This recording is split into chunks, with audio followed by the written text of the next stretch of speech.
Hello viewers, இனி நம்ம பார்க்க போறது One Piece episode 1119 part 1.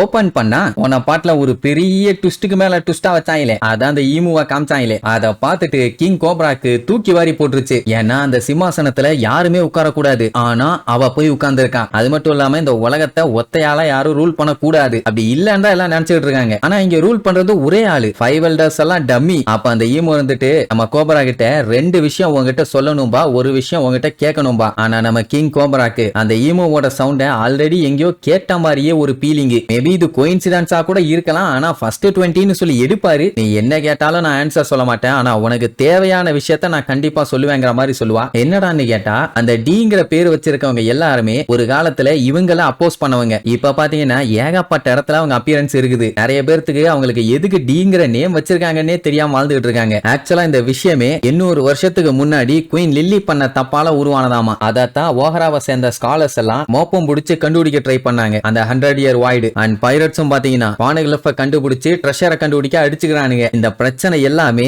அன்னைக்கு லில்லி பண்ண மிஸ்டேக் ஆலதான். அதை மட்டும் பண்ணாம இருந்திருந்தான்னா இந்த பானகிலிஃப்ங்கிற ஆர்டிஃபெக்ட் இந்த உலகம் பூரா பரவி இருக்க வாய்ப்பே இல்ல. இப்படி இவங்க சொல்லிட்டு இருக்கும் போதே அங்க இருக்க அத்தனை பேரும் அவங்களோட கோட்டுக்குள்ள கைய விடுவானுங்க. என்ன ஏதாச்சும் அல்வா எடுக்க போறானுங்களா? சரி, இப்ப என்னன்னா அந்த பானகிலிஃப் எல்லாமே மிஸ்டேக்கால உலகம் பூரா போய் சேர்ந்துச்சா இல்ல பிளான் பண்ணி பண்ணதா? அத அவ கேட்கும் போதே இங்க சுத்தி இருக்கவனுங்க எல்லாம் கன்னோட நிப்பானுங்க. இன்னைக்கு இந்த கோப்ராவை உயிரோட வெளியே விடக்கூடாதுன்னு. இந்த விஷயம் கண்டிப்பா கிங் கோப்ராக்கு தெரிஞ்சிருக்கும். ஏன் அப்படின்னா லில்லி வந்து அலபாஸ்டாக்கு ஒரு லெட்டர் ஒன்னு அனுப்பி விட்டுருந்தாங்க. அது மட்டும் இல்லாம வந்த உடனே நம்ம தலைவர் நெஃபல்டரி ஃபேமிலியை பத்தியும் குயின் லில்லிய பத்தி மட்டும் தான் கேட்டாரு. ஏன் எதுக்காக? அதனால அந்த குயின் அனுப்பி இருந்தாலே லெட்டர் அவளோட முழு பேர் என்ன அத ஒழுங்கா சொல்லு அப்படிங்கிற மாதிரி கேட்கும்போது இங்க நம்மளுக்கு அப்படியே வேர்த்து ஊத்தும். ஏன்னா அவருக்கு தெரிஞ்சு போச்சு என்ன சொன்னாலும் சரி இந்த ரூமை விட்டு உயிரோட இவரை வெளியே அனுப்ப மாட்டாங்கன்னு. சுத்தி 50 பேரும் கண்ணோட நின்றுட்டு இருக்காங்க. ஆளுக்கு ஒரு சுடு சுட்டாலும் மனுஷன் ஜல்லிக்கரண்டி மாதிரி ஆயிதான் இந்த ரூமை விட்டு வெளியே போவாப்ல. சரி கேட்டு பாப்போன்னு நான் ஏதாச்சும் போய் சொன்னேன்னா என்ன உயிரோட விடுறதுக்கு வாய்ப்பு இருக்கான்னு கேட்பாரு. வாய்ப்பு இல்ல ராஜா, வாய்ப்பு இல்ல. ஈமு அந்த த்ரோன்ல போய் உட்காரும் போதே உன் தலையெழுத்து எழுதப்பட்டுருச்சு.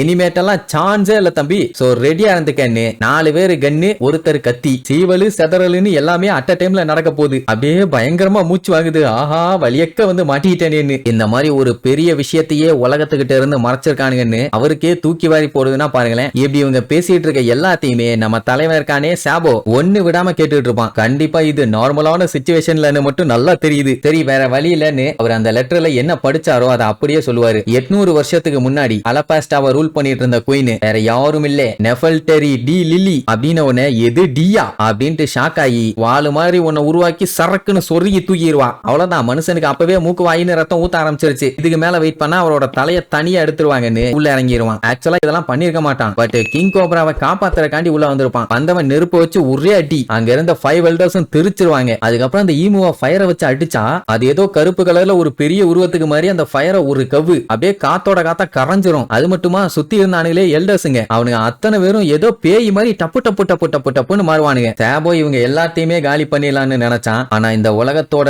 டாப்ல இப்படி ஒரு நரகம் இருக்கும்னு அவன் எதிர்பார்க்கவே இல்லை. இப்படி நம்மளால போஸ்ட் கொடுத்துட்டு நிக்கிறது தான் மேல இருந்து அந்த ஸ்னேல் வந்து போட்டோ எடுத்துருச்சு. சோ இத பாக்க எப்படி இருக்குது, நம்ம பையன் கொண்ட மாதிரி இருக்குதா? பட் நடந்த சம்பவம் அவன் காப்பாத்த ட்ரை பண்ணியிருக்கான். இப்ப அத்தனை பேர் அவனை அட்டாக் பண்ண வந்த உடனே ஃபயரை வச்சு கொஞ்சம் சமாளிச்சுட்டு இருப்பான். அப்ப கோப்ரா பார்த்துட்டு நீ லூஃபியோட பிரதர் தானே, ரெவல்யூஷனரி ஆர்மியை சேர்ந்தவன், ஆனா நீ எனக்கு ஹெல்ப் பண்ற அப்படிங்கிற மாதிரி கேட்பாரு. எங்களோட எனிமீஸ் நீங்க இல்ல, கிங்குக்கு மேல இருக்கவங்க தான், தா முன்னாடியே இருக்காங்க பாருங்க. அது சரி லூஃபி உங்களுக்கு எப்படி தெரியும்னு கேட்டா அந்த மனுஷன் தாயா எங்க கண்ட்ரியை காப்பாத்தி என்னையும் காப்பாத்தினா, இல்லன்னா நாங்கெல்லாம் எப்பவோ போய் சேர்ந்திருப்போம் பாரு. நம்ம பையன் எப்பவும் அப்படித்தாங்க. சரி வாங்க போன்னு சொல்லிட்டு அலேக்கா ஷோல்டர்ல தூக்கி போட்டுட்டு வேகமா எஸ்கேப் ஆகி போவான். கொஞ்சம் சமாளிச்சுக்குங்க, எப்படியாச்சும் உங்களை நான் வெளியில காப்பாத்தி கூட்டு போயிடுறேன். ஆனா அங்க இருக்க அத்தனை பேரும் மோஸ்ட் பவர்ஃபுல் ஆளுங்க, எப்படி இவனை இங்க இருந்து போக விடுவாங்க? சோ அத்தனை பேரும் அட்ட டைம்ல வரட்டிட்டு வருவாங்க. கோப்ரா என்ன சொல்லுவாரு, என்னை தூக்கிட்டு போனீங்கன்னா நீயும் மாட்டிக்குவ, என்னை இங்கே விட்டுரு, எப்படி இருந்தாலும் என் உயிர் தாங்காது, நீயாச்சும் தப்பிச்சு போ அப்படின்னு சொன்னா சாபோ கேட்க மாட்டான். இல்ல நான் உங்களை காப்பாத்தியே தீருவேன்பா. இப்ப என்னன்னா மனுஷன் ஒரு விஷயத்த கண்டுபிடிச்சிட்டாராமா, அந்த விஷயத்த நான் உங்ககிட்ட சொல்றேன், ஆனா நீ இங்க சாக கூடாது,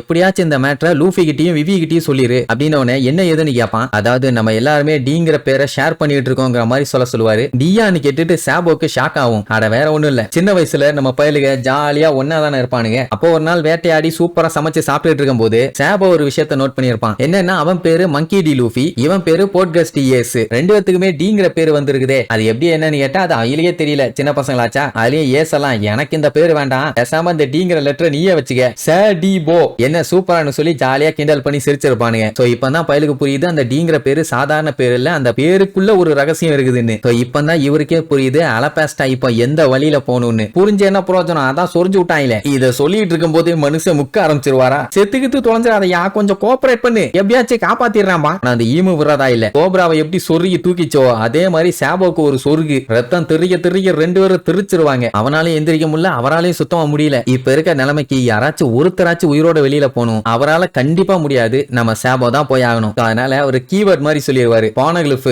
அதுதான் கொடிய தாங்கி பிடிக்க போகுது, நெஃபல்டரி டி லில்லி, உன்னைய தான் சாபோ நான் நம்பிட்டு இருக்கேன், நீ போ, நான் இவங்களை தடுத்து நானே பலியாயிக்கிறேன், உன்னை நம்பிதான் அந்த உலகமே இருக்குதுன்னு சொல்லிட்டு மனுஷன் உள்ள போய் சிக்கி சின்ன பின்னமாவாரு. கிங் கோப்ரான்னு கத்திக்கிட்டே அங்க இருந்து எஸ்கேப் ஆவான். சோ இப்ப மரி ஜாய்ஸ் வந்து ஒரு புனித பூமியா இருந்தது, இப்ப நரகமா இருக்குது, அது வெளியில யாருக்கும் தெரியல. இது மட்டும் தெரிஞ்சதுன்னா கண்டிப்பா நேவியை யாருமே சப்போர்ட் பண்ண மாட்டாங்க இல்ல. சரி இதுக்கப்புறம் என்ன நல்லா ட்விஸ்ட் வைக்கிறாங்கன்னு அடுத்தடுத்த எபிசோட்ல பார்க்கலாம். டாடா.